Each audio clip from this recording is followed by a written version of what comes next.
নমস্কার, আমি সুশীল দত্ত।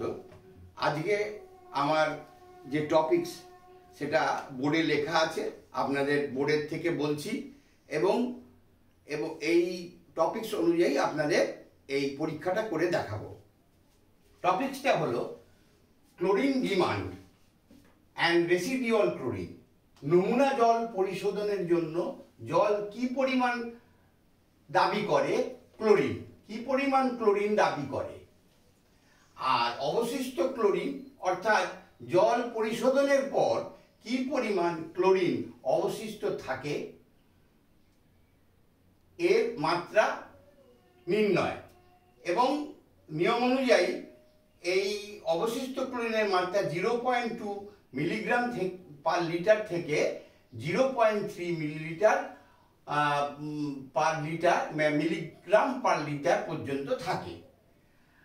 এখন আমার টেবিলে 5টি বোতল সাজানো আছে এবং 5টি বোতলে 250 ml করে জল, নমুনা জল দেওয়া আছে, যাদের মধ্যে এই ক্লোরিন, এই স্ট্রোক সলিউশন থেকে ক্লোরিন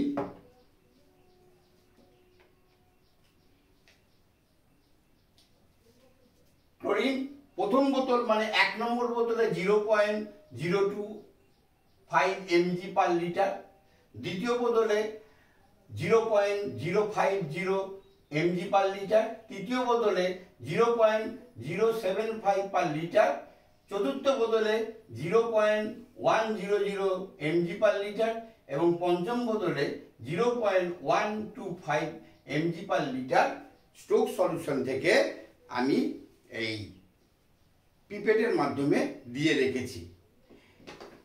এর আধ ঘন্টা এই ক্লোরিনটা আধ ঘন্টা পরে এটা কাজ করবে এবং এই বোতলগুলির থেকে আমি ক্লোরিন জল নিয়ে পরীক্ষা করে দেখাবো যে এর মধ্যে কত পরিমাণ কি পরিমাণ অবশিষ্ট ক্লোরিন রয়েছে এবং যে বোতলে অবশিষ্ট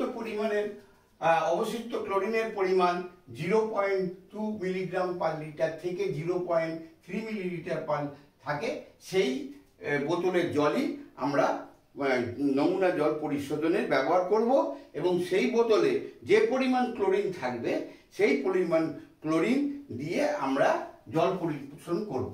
এবার আমার বোতলে 250 গ্রাম ক্ষেত্রে নেওয়া হয়েছে। 1 লিটারের ক্ষেত্রে এই মানগুলো 1 নম্বর বোতলে 0.1 mg পার লিটার, 2 নম্বর বোতলে 0.2 mg পার লিটার, 3 নম্বর বোতলে 0.3 mg পার লিটার, 4 নম্বর বোতলে 0.4 mg পার লিটার এবং 5 নম্বর বোতলে 0.5 mg পার লিটার হবে ক্যালকুলেশন অনুসারে। এরপরে এর থেকে আমরা ক্লোরিনের মাত্রা এবং কি পরিমাণ ক্লোরিন আমার নমুনা জলে মেশাতে হবে তা বার করব। এখন এই বার করার ক্ষেত্রে আমরা যে দুটো পদ্ধতি অবলম্বন করতে পারি। একটা হচ্ছে কম্পারেটর বক্স। এই বক্সে দুটো প্লাস্টিকের বোতল বা স্কোয়ার টাইপের বোতল রয়েছে, এর মধ্যে 10 ml করে জল রাখে। প্রথম বোতলে আমরা নমুনা জল এবং দ্বিতীয় বোতলে আমরা ওই ক্লোরিন দেওয়া জল রাখবো এবং এই দ্বিতীয় বোতলে আমরা একটা ট্যাবলেট, মানে ট্যাবলেটটির নাম হচ্ছে ডিপিডি ট্যাবলেট, মানে die alkaline phenyl diamine tablet দেব এবং এই ট্যাবলেট এই ক্লোরিনের সঙ্গে বিক্রিয়া করে হালকা গোলাপি কালার হবে এবং সেই কালার এই অ্যাডজাস্ট করে দুটো বোতলে অ্যাডজাস্ট করে যে মান আমরা এখান থেকে পাবো সেটা হচ্ছে অবশিষ্ট ক্লোরিনের মান। এছাড়া আমরা এফটিকে পদ্ধতিতে এই যে লিকুইড আছে, এই লিকুইডটা ওই 5 ml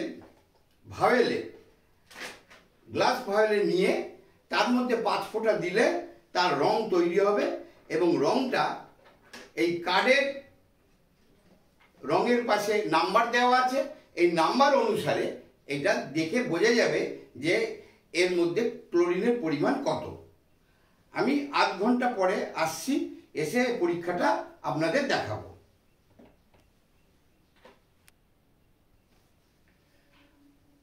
আধ ঘন্টা হয়ে গেছে। এখন আমি এই কম্পারেটর বক্সে ফার্স্ট মানে বাঁদিকের বোতলটি আমি এই নমুনা জল ঢালবো এবং ডান দিকের বোতলটিতে আমি এই ক্লোরিন দেওয়া জল অর্থাৎ 1 নম্বর বোতলের জল ঢালবো এবং এই 1 নম্বর বোতলের জলে এই ডিপিডি ট্যাবলেট এটা এর মধ্যে দেব। মানে এর রাসায়নিক নাম হচ্ছে ডাই অ্যালকালাইন ফিনাইল ডায়ামিন।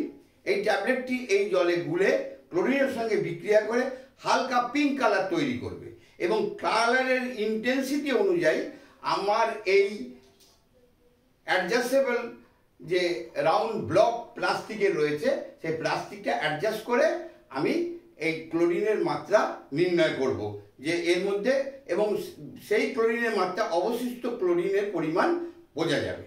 এখন আমি কাজটি আরম্ভ করছি। প্রথমে নমুনা জল বাঁদিক বোতল থেকে 10 ml নিলাম।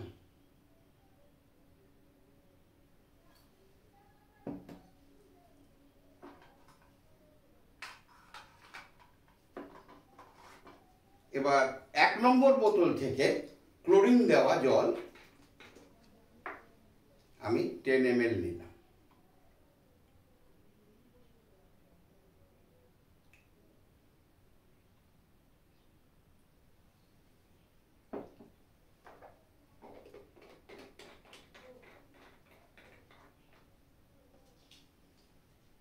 এইবার ক্লোরিন দেওয়া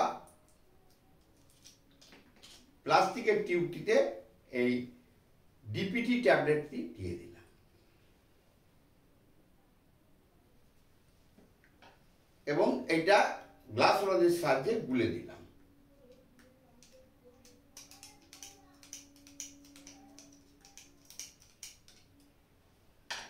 এখন দেখছেন ভায়োলের যে জলটা তার কালার হালকা পিঙ্ক কালার হয়েছে। এবার এটা আমি কম্পারেটর বক্সে স্থাপন করলাম। স্থাপন করে আমার অ্যাডজাস্ট করে এই ডিস্কটি অ্যাডজাস্ট করে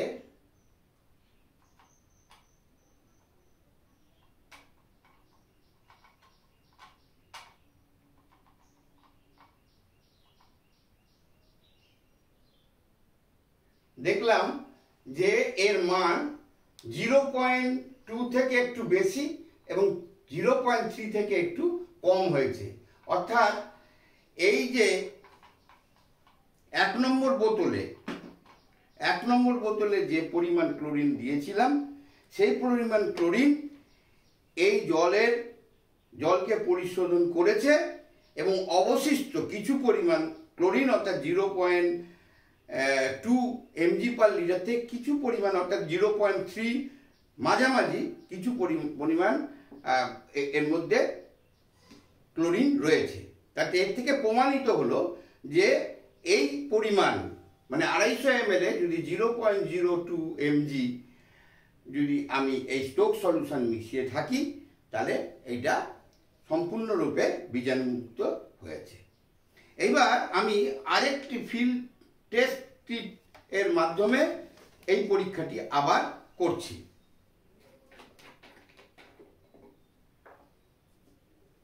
এই কাচের ভায়েলে আমি 5 ml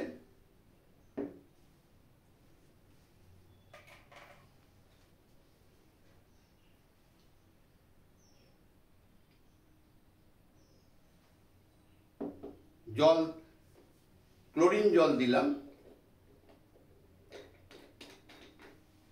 এবং এই লিকুইডটি এর মধ্যে 5 ফোঁটা দিলাম।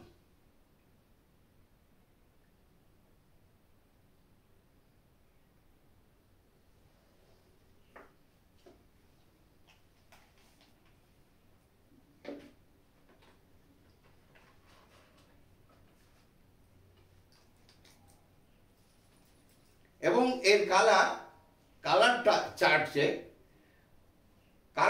অনুযায়ী 0.3 mg পার লিটার হলো। সুতরাং দেখা গেল যে আমি কম্পারেটর বক্সে যে কালার পেয়েছিলাম, এতেও কম্পারেটরে যে কালার পাওয়ার ফলে যে মাত্রা পেয়েছিলাম, এখানেও অবশিষ্ট ক্লোরিনের মাত্রা সেই একই রকম। সুতরাং এর থেকে প্রমাণিত হলো যে এই পরিমাণ 250 ml নমুনা জলে যদি আমি 0.025 mg যদি আমি স্টোক সলিউশন দিই, তাহলে এটা পুরো পরিষ্কার হয়ে যাবে। অর্থাৎ এর মধ্যে 0.025 mg ব্লিচিং পাউডার রয়েছে।